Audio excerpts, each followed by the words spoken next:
IPP,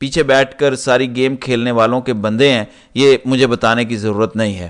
دوسری جانب P T I کی رہنما شاندانہ گلزار نے ایف آئی اے نوٹس کو پشاور ہائی کورٹ میں چیلنج کر دیا ہے، جس پر 18 مارچ کو سماعت ہوگی۔ شاندانہ گلزار پر ریاستی اداروں کے خلاف منفی پروپیگنڈے کا الزام ہے، جس پر ایف آئی اے نے طلبی نوٹس جاری کیا ہوا ہے۔ نوٹس معطل کر کے انکوائری روکی جائے، یہ درخواست کی گئی ہے شاندانہ گلزار کی جانب سے۔ یہ بیسیکلی توہین مریم نواز کا مقدمہ ہے۔ انہوں نے ایک ٹویٹ کیا تھا، ایک بیان دیا تھا، جس پر مریم نواز غصے میں آئی تھیں اور ان کو ایف آئی اے کا نوٹس بھیجا گیا۔ اسی طرح توہین مریم نواز کے جرم میں شیر افضل مروت کو بھی ایف آئی اے نے نوٹس بھیجا ہوا ہے۔ تو سپریم کورٹ نے وفاق اور چاروں صوبوں کو نوٹس جاری کرتے ہوئے موسمیاتی تبدیلی سے نپٹنے کے لیے کیے جانے والے اقدامات کی رپورٹ طلب کر لی ہے۔ اٹارنی جنرل پاکستان کو بھی 21 مارچ کو طلب کیا گیا ہے۔ پاکستان کو درپیش خطرات سے متعلق گلوبل انڈیکس میں اعداد و شمار خطرناک ہیں۔ تو سپریم کورٹ کو درختوں کی کٹائی کی فکر ہے، F9 پارک کے اندر درخت کیوں کاٹے جا رہے ہیں، موسمیاتی تبدیلی کی فکر ہے۔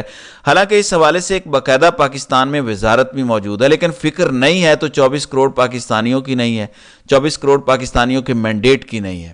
دوسری جانب صدر پاکستان آصف علی زرداری کی چھوٹی صاحبزادی جو کہ خاتون اول بھی ہیں، آصفہ بھٹو زرداری، وہ ضمنی انتخابات میں حصہ لینے کے لیے آج خصوصی طیارے کے ذریعے نواب شاہ پہنچیں گی۔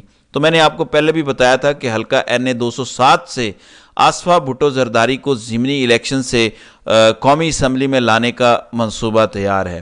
دوسری جانب امریکہ کے اندر اگلے چند دنوں میں کانفرنس ہونے جا رہی ہے، جو کہ بڑی اہم کانفرنس ہے، جس میں ڈونلڈ لو کو بلایا گیا ہے اور یہ ظاہر کیا جا رہا ہے کہ وہ حلف پر بیان دیں گے کہ پاکستان کے اندر جو رجیم چینج ہوا، جو لیٹر لکھا گیا، وہ کس کے کہنے پہ وہ سائفر لکھا گیا۔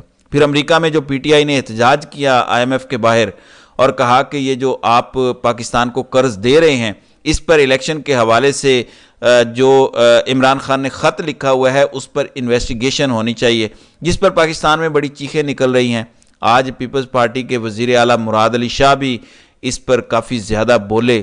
کل خواجہ وینٹیلیٹر خواجہ آصف کا بھی بیان آیا تھا، جبکہ عطا تارڑ نے بھی پریس کانفرنس کی تھی اور مختلف ٹی وی چینلز پر بھی اس حوالے سے بڑا شور شرابہ ہوا۔ پھر کل GHQ میں شہباز شریف کی آرمی چیف سے ملاقات ہوئی، جبکہ انتخابی بے ضابطگیوں پر امریکہ کو پاکستان سے شفاف تحقیقات کا مطالبہ کرنا چاہیے۔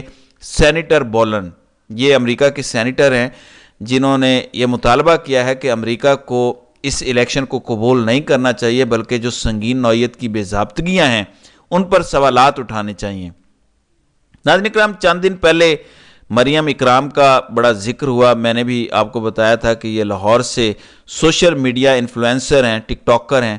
اچانک یہ نون لیگ کے اندر آئیں۔ پہلے یہ پی ٹی آئی کے جھنڈے اٹھا کے گھوما کرتی تھیں اور ان کو قومی اسمبلی کی خصوصی نشست کے لیے نامزد کیا گیا، جس میں نون لیگ کے اندر استعفے آئے۔ نون لیگ کے اندر ایک بغاوت پیدا ہوئی کہ کیسے جو 2 مہینے پہلے جماعت میں ایک خاتون آئیں یا جو ٹک ٹاکر آئیں، جو ویڈیو بناتی ہیں نون لیگ کے حوالے سے، عمران خان کے حوالے سے، جس میں وہ کافی نامناسب الفاظ کا استعمال کرتی ہیں، آپ نے انہیں قومی اسمبلی کا ٹکٹ دے دیا، خصوصی نشست کا۔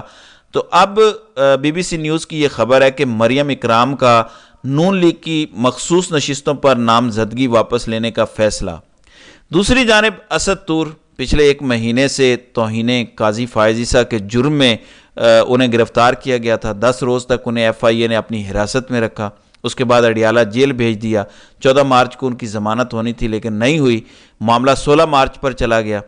اب 5000 مالیت کے مچلکوں کے عوض 1 ماہ سے گرفتار اسد طور کی درخواست ضمانت بعد از گرفتاری منظور ہو چکی ہے۔ دوسری جانب فواد چودھری کا آج اس حکومت کے بارے میں ایک اور بیان سامنے آیا ہے۔ پہلے بھی انہوں نے کہا تھا کہ اگر فضل الرحمان کو یہ مینج نہ کر سکے تو پھر یہ حکومت چل نہیں سکے گی۔ آج فواد چودھری نے کہا کہ موجودہ حکومت کو مودی سرکار اور ایان علی، یہ وہی ایان علی ہے ماڈل جو آصف علی زرداری کی فرنٹ مین تھیں، جو ڈالر باہر لے جا رہی تھیں اور گرفتار ہوئی تھیں۔ بہرحال فواد چودھری نے کہا کہ مودی سرکار اور ایان علی کے علاوہ اس حکومت کو کوئی نہیں مانتا، یعنی اس حکومت کو نہ کوئی پاکستان میں تسلیم کرتا ہے نہ پاکستان کے باہر تسلیم کرتا ہے، صرف مودی سرکار مانتی ہے یا ایان علی مانتی ہے کہ آصف زرداری اور شہباز شریف کی حکومت آ چکی ہے۔ تو یہ معاملات ہیں، سینٹ کے الیکشن سر پر ہیں۔